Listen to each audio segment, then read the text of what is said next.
Hey y'all, it's Mr. Delot. Today we're talking about the culture of the 1920s, the Jazz Age. And we're going to get into some of the changes that are happening with music, sports, culture for women, the Harlem Renaissance, of course, and then a little bit of consumerism. So here we go.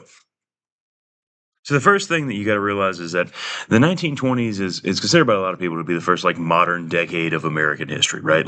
Um, for one, it's the mass media and everything. Like now everybody's connected by movies, radio, all this other stuff that has never happened before. And the other big change that's happened is urbanization and industrialization have now like really happened, right? Like more than half of Americans are living in urban areas, in cities for the first time ever. Like the 1920 census confirms that, right? They've also started to get electricity and more consumer goods and mass media and things like this, okay? City culture is going to be the big thing that we're talking about here, right? It's going to be based on pop culture, changing morals, habits of mass consumption and consumerism. And all those things are going to be at odds with the old way of living in America, old social mores and everything, like the strict moral code of the rural population. And that's still a thing today, right? Like think about the difference in what you would see somewhere like Zachary, where versus somewhere like New Orleans on Bourbon Street, right? Think about the difference in morality and expectations in society, even today in like the 2020s, 100 years later, with what you would see in a city versus what you would see in a rural area, right? Like picture somebody walking down Bourbon Street. No big deal, right? Like whatever you just pictured, probably fine on Bourbon Street. Now picture them walking down Main Street in Zachary and see if it's the same reaction that you would get. Okay. That divide between social mores and expectations in rural and urban areas now was far, far wider 100 years ago. So when we talk about things like jazz and flappers and all this stuff from the 20s, remember that this is not every single person, right? Some things like jazz transcend class boundaries and race boundaries and all this other stuff. But other things like flappers, these are people that are the young rebellious types, right? Like not all women were flappers, just like not all women today have an undercut that's blue hair. And there's nothing wrong with that, but like that's a subculture of the other culture, right? Just kind of keep that in mind. But anyway, this whole thing, the jazz age, right? This is a term coined by F. Scott Fitzgerald, the guy that wrote The Great Gatsby, and it's when the youths in the United States start expressing their rebellion with things like jazz music and dancing in public, like with the foxtrot and the Charleston, and dressing in the flapper outfits, bobbing their hair if they're women, drinking illegally for everybody. Okay, and jazz in particular, remember, starts like down in New Orleans, all right? And it spreads to the rest of the South and then to big cities like Chicago and New York and everything. And it's brought to the North by African American musicians, right? And jazz becomes the symbol of the new culture, the modern culture of the cities in the 20s. Okay. And on top of that, it's not just that everybody's living in the cities where they can listen to this jazz. It's also that jazz is being recorded, like actually recorded for really the first time. Remember, I was talking about ragtime back in the 1890s with the very first popular music because they have like wax cylinders and stuff. Now, by the 1920s, they've got actual phonographs, like actual records and radios that are going to be popping up in most American households. They're going to make this new style of music available to the massive amount of people in the public that actually want to listen to it. So it's the first era where there's like truly popular music that is being sold sometimes in the millions of copies. And this is where you get people like Duke Ellington and Louis Armstrong. But we'll get into that a little bit more in the Harlem Renaissance. So anyway, with some more stuff with pop culture, we'll get into consumerism a little bit. But as far as the other parts of 20s culture, first thing we need to talk about is like popular heroes. And in the United States, like before this, most of the time popular heroes tended to be people like politicians and war heroes, right? Teddy Roosevelt, Woodrow Wilson, William Jennings Bryan. These were the heroic historic figures that have been going on. People like George Washington and Andrew Jackson, right?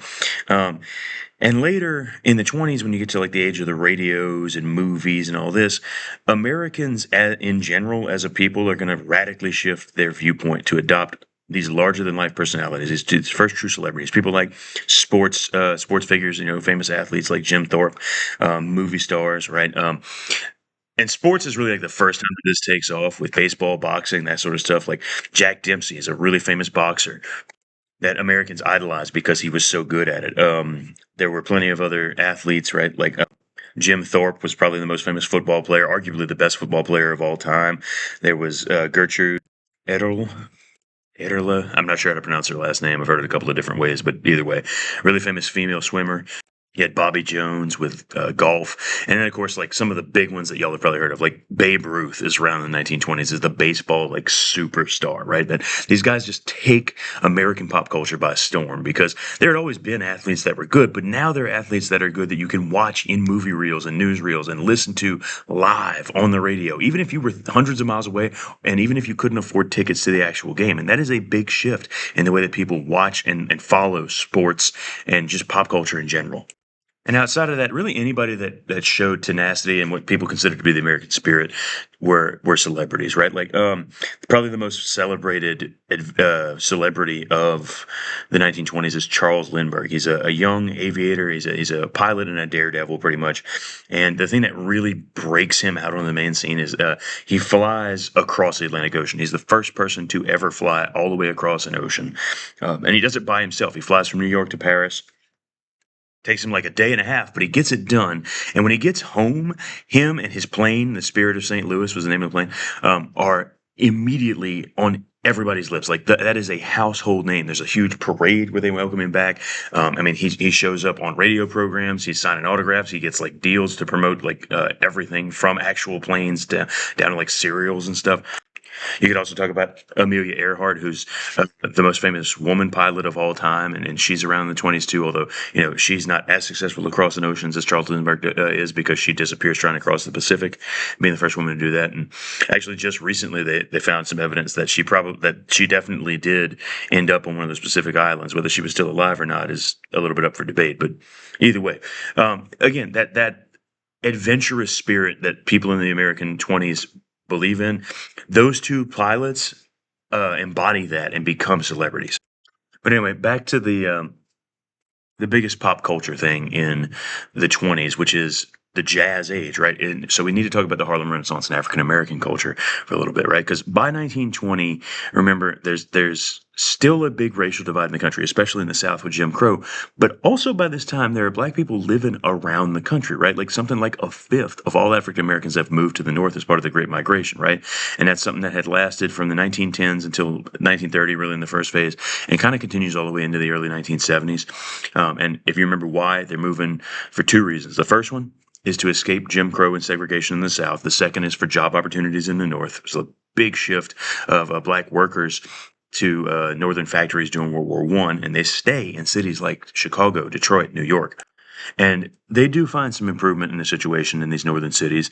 Their pay tends to be a little bit higher. Their standard of living is equally a little bit better than it is in the South. The segregation is nowhere near as intense. It's not perfect because there's still some segregation in northern cities in the 20s, but it's a far sight better than it would be if they had stayed in the South.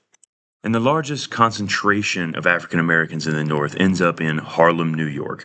It's the single biggest black community in the country.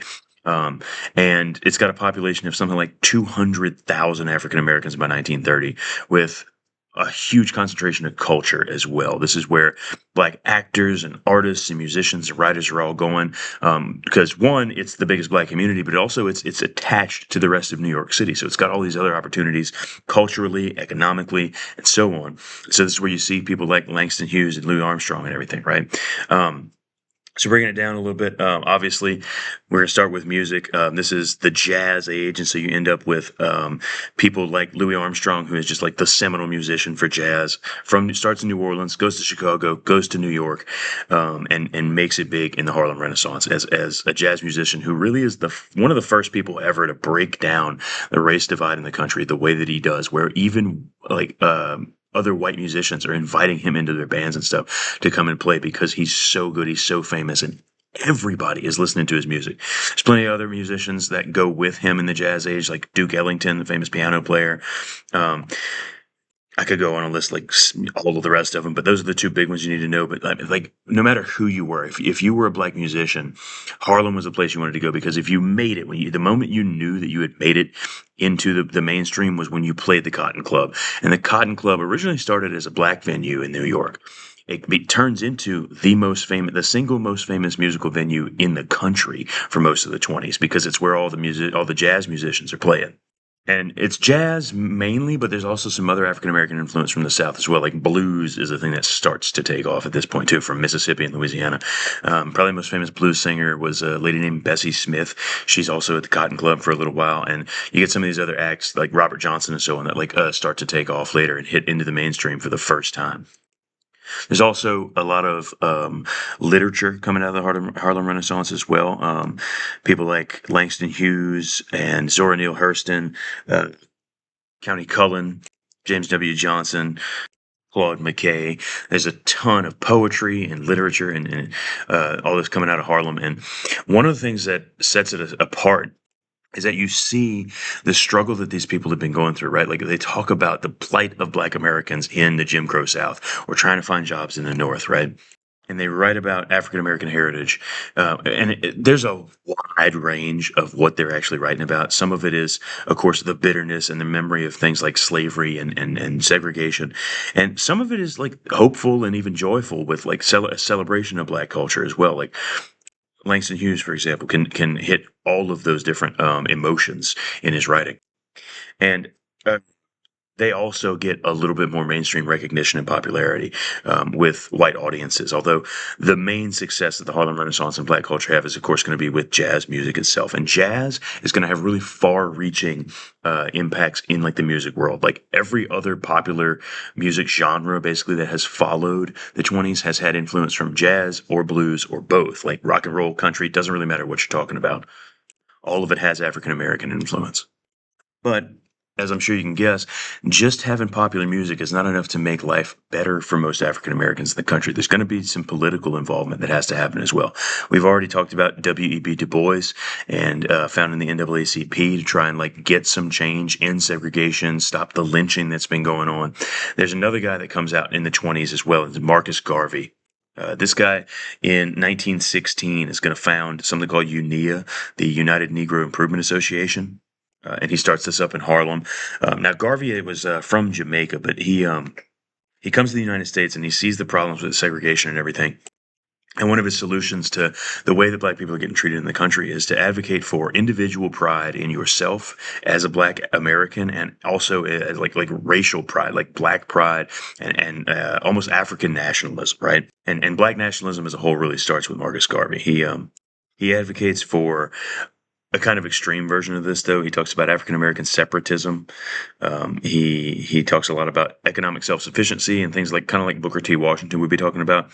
But Marcus Garvey ultimately decides that the best way for African Americans to better their situation in the United States is to separate from white society, including literally just going back to Africa. He's a whole movement to try and get Black people to go back to Africa and found a country. He's a believer in Pan African nationalism. He even kind of self-proclaims himself president of Africa, like the whole place, Africa. And he does try to get people to move, and he's involved in several businesses, including an ocean line called the Black Star Line, which he of course he gets in trouble over that because he sells it in a really shady like insider trading kind of way and gets uh, federal charges of like fraud and things where he even gets thrown in jail later and then actually deported from the United States in 1925. Um, his ideas are a little radical, right? Like W.B. Du Bois vehemently disagrees with Marcus Garvey about the Back to Africa movement, and even if they had, if they didn't have any qualms about African nationalism, like that, there's nothing wrong with being proud of who you are, right? It's the instead of fixing the problem, we're just going to up and leave, right? Like W.B. Du Bois, like the racial pride part of this and like the self-respect that comes with it, but he doesn't like the we're just not going to end segregation. We're just gonna go back to Africa, right? So there is some disagreement there, but anyway, ultimately. The Harlem Renaissance is the thing that really like starts to help the social situation for African Americans. Anyway, last real thing for today, just be aware that the reason that the Harlem Renaissance becomes what it becomes, and the reason that the 20s is known as jazz age and that jazz takes off is because of the new technologies that are available, right? Like this whole age of consumerism and all these new electric appliances and everything that plays into how all of this entertainment and everything and pop culture becomes available to the average American, right?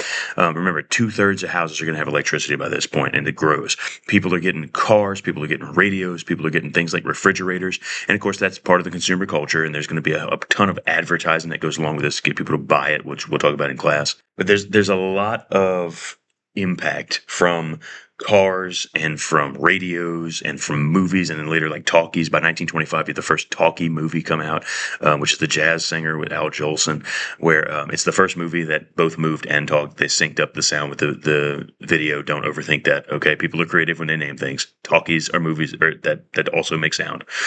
And anyway, all of this pop culture takes off, and there's also a big part of the economy that relies on this consumer culture, right? Everybody constantly buying everything, huge for business. Everybody buying things like cars, those things prop up, or cars prop up a whole bunch of different industries, right? Steel, rubber, concrete, asphalt, all of those, like glass, all of those things get bought more because people are buying cars by the millions. It's a lot like when you see the expansion of the railroads in the 1800s. Be able to compare this, right? 1800s expansion of the railroads booms causes a boom in all these other industries. 1920s and later boom in automobiles also causes these other things. And then they get things like drive-in movies, right, where people are going in and driving their cars into the movies into the parking lot to watch the movie, and that makes money with that. They also have drive-in like restaurants. People can now drive to go buy stuff from department stores, from restaurants. They can go across state lines and go on vacation and spend money. Like the car plays a huge role in the expansion of the American economy. But I'll go more into detail this in class. Just be aware that it's happening and that it has an impact on like American culture, not just that we have like pop culture, but also like the country's culture becomes more homogenous, right? When you have national news stations like CBS and NBC, right? Like one, everybody's getting all their news together at the same time, but people are starting to follow sports teams nationally. People are starting to listen to the same music. People are starting to listen to the same shows. And it's a lot more like it is today, where you can have a cultural event that affects everybody. Last thing for today, real quick, we need to talk about the rest of the literature in the 1920s, because other than like the boisterous roaring 20s, like everybody's having a good time, economic boom, there's also still the impact of World War I, right? And so a lot of literature you see coming out is part of what Gertrude Stein is going to call the lost generation, right? It's a literature of alienation from like society and hopelessness in the aftermath of World War One. A lot of this literature is going to scorn religion as something that's hypocritical, and condemning the sacrifices of World War One as something that was like a fraud or unnecessary. These are really dominant themes at the time. And they call it the lost generation because literally huge chunks of the population had been lost in the war. And the guys that made it out the other side were not okay. They have PTSD. Some of them are wounded. Some of them have that sense of hopelessness because they went through the trenches or because all their friends died, right? And the main guys here with the lost generation are going to be Sinclair Lewis, Ernest Hemingway, and F. Scott Fitzgerald, right? T.S. Eliot's going to be the poet here. And all of them are going to express their disillusionment with the ideals of an earlier time being great before World War I, and their disillusionment with the materialism and consumerism. They're going to criticize the way that American consumer culture is in the 20s. Some of them are going to really get depressed, like Hemingway in particular is going to be just a drunk who lives in Europe most of the time and does a lot of writing while he's on the sauce, which is illegal in the United States. And, they write things like The Sun Also Rises, The Wasteland, A Farewell to Arms, that criticize the unnecessary war that just happened. And even people like F. Scott Fitzgerald, like The Great Gatsby is seen as like the main book of the 1920s because it encapsulates so much of what's going on with the parties and the lifestyle and everything. But at the end of the day, and I know this is a spoiler right here, like Gatsby, the main character, has everything, right? He's rich, he parties, he drinks, he's got women, all of this stuff, and he is still miserable. That's F. Scott Fitzgerald commenting on the fact that consumer culture and materialism is not the key to happiness, right? And at the end of the book, spoilers, Gatsby dies unhappy and alone. And that's an allegory for like what he thinks, what F. Scott Fitzgerald thinks all of American culture is going to be. And with architecture and art, you start to see the sort of similar thing with the Lost Generation. You get industrial design in the 1920s with skyscrapers and everything. You get Frank Lloyd Wright, mostly in Chicago, doing things like Falling Water, which you've already talked about, right? And just a lot of people are either they have to decide whether they're going to embrace new modern culture or whether they're going to be critical of it, right? Like new technology and urban life and everything. And there's a few guys with art that do that, like Edward Hopper, who does Nighthawks. You know, the one with the people here sitting in the diner. It's very Americana, right? But a lot of the time, it's critical of like the actual way people are living and the indulgences of the period. Anyway, that's where we'll stop for today. Y'all have a good one.